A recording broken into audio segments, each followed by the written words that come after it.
but kan di Indonesia saat ini itu kan si Menteri Pendidikan, si Nadiem, kan udah bikin yang namanya Kampus Merdeka, which is mereka udah bisa magang. Which is, magang itu, internship itu kan dihitung sebagai experience, yes?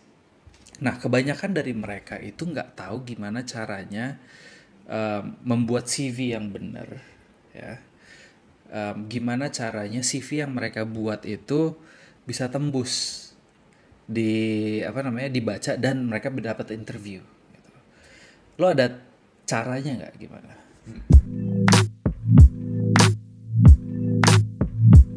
Kita ngomongin CV making dulu ya before the interview, soalnya itu dua hal yang berbeda. Kalau kalau misalnya kita ngomongin CV making, actually just follow two simple rules. Pertama, pick a good design, and desainnya jangan ribet, something nice, simple, and clean. Okay, and honestly, you can find templates about good CV designs everywhere. Okay? Banyak. Terus yang kedua, which is actually the more important part, adalah kontennya, isinya, dagingnya dari CV itu, right?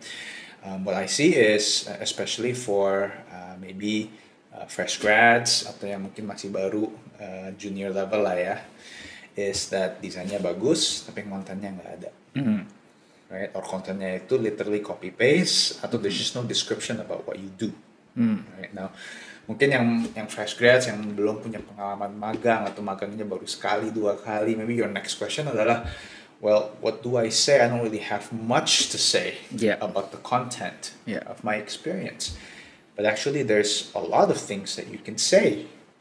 Even as, for example nih ya, let's say you've never had any internship experience, nggak pernah magang sebelumnya, right? Tapi you've done project at schools, project on your own, maybe with friends, right? These are things that you can put in your CV as a fresh grad that says a lot about what you've gone through, what you've built, what you've worked on, right?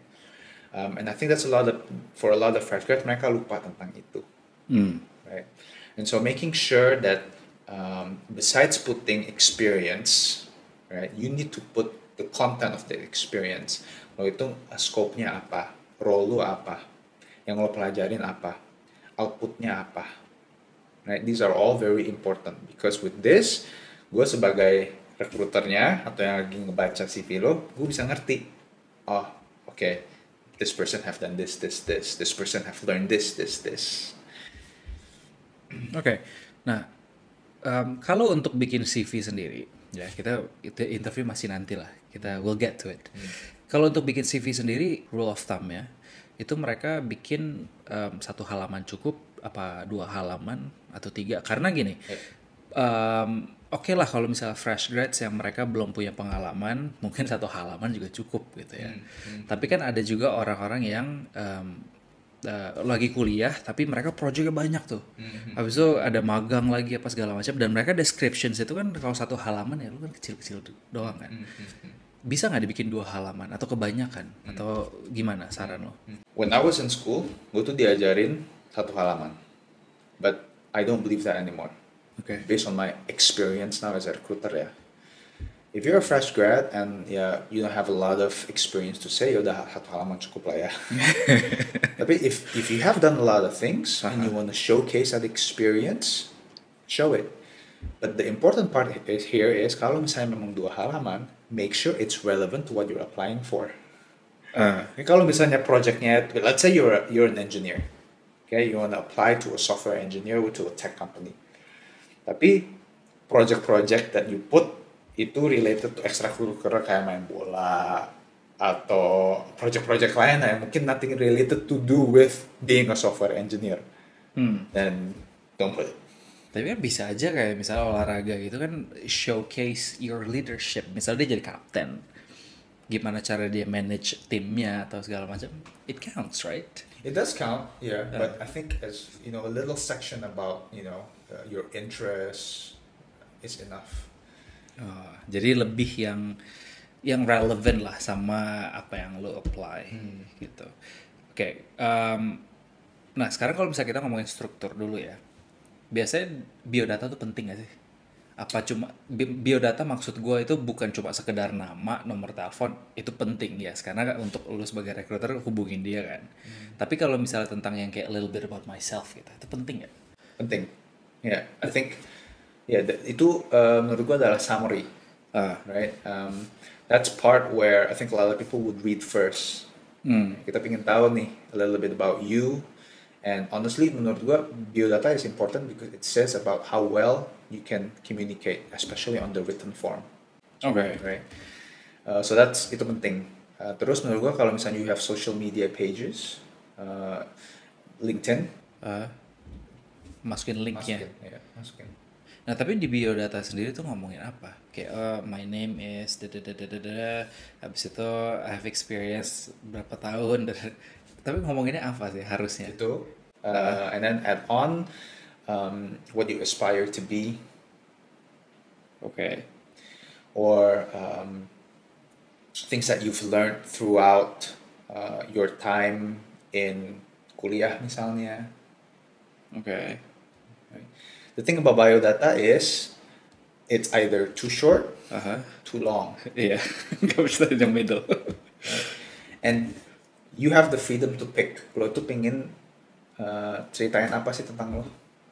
Summary apa yang lo pengen tahu supaya orang tuh ngebaca kayak, oh okay, this one looks pretty interesting.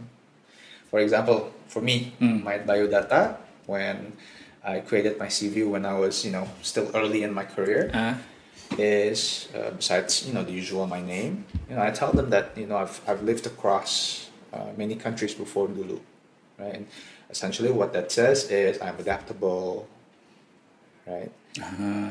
Things like that. Oke. Yeah, that's interesting. Karena berarti biodata itu yang lo harus masukin itu something yang mungkin ya kalau gue bisa summarize sesuatu yang berbeda daripada orang-orang lain, karena of course pasti kan lo punya full stack of CVs kan, tetapi yang bisa menunjukkan keistimewaan dari diri lo sendiri, ya kan?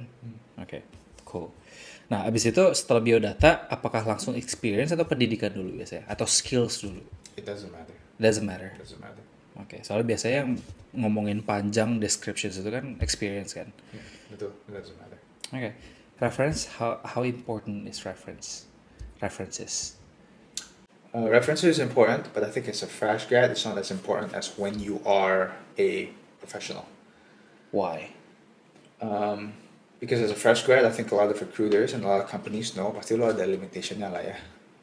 Oke, cool. Nah untuk sekarang kita ngomongin experience ya, yang tadi lu bilang untuk descriptions ya, mereka project kayak apa, ngapain aja, itu ada nggak format tersendiri yang harus diikutin? Yes, actually formatnya juga very simple. Pokoknya every time you put an experience, misalnya lo pernah magang di company A, right? Don't just end there. Right? Okay. A lot of CVs ends there. Kayak okay, gue pernah magang di sini and my position is here. That's it. You cannot. You have to put in some explanation. 3 to 5 bullet points. Bullet points is enough. Yeah. Okay. For fresh grads, yeah. Yeah. 3 to 5 bullet points is enough. And apa sih konten yang lo masukin di experience ini? Mulai dari pekerjaan lo apa, your daily responsibility apa, apakah ada project yang pernah lo kerjain waktu pernah megang experience atau magang itu, terus resultnya apa, what you've learned. Oke. Itu bullet points aja cukup, nggak perlu harus panjang descriptions.